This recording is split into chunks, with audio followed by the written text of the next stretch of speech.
உடல் எடை அதிகரிக்க என்ன செய்ய வேண்டும்? எடை அதிகரிக்கிறதுக்கு நல்ல கேழ்வரகு நல்லா சேருங்க, உளுந்து சேர்த்து கொள்ளுங்க.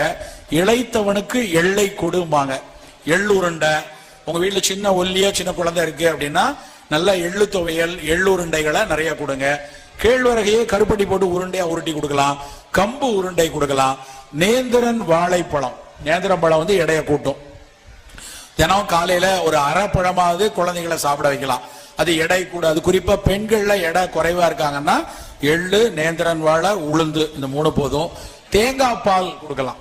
இட்லி இடியாப்பத்துக்கு தேங்காய் பால் தொட்டு சாப்பிட்ற பழக்கம் இருந்தா எடை கூடும் போது அது ஆரோக்கியமான எடையாவும் இருக்கணும். பொதுன்னு துளக்கா புளக்கான்னு ஆகி அப்புறம் எடையை குறைக்க என்ன செய்யலாம் சார் அப்படின்னு அடுத்த வருஷம் நான் அந்த மீட்டிங்க்கு வரும்போது சீட்டு அனுப்பக்கூடாது. அப்படி இல்லாம நீங்க வந்து நல்ல தேங்காய் பால் வாழைப்பழம் எல்லாம் சாப்பிட்டா ஆரோக்கியமான எடை வந்து நமக்கு கிடைக்கும்.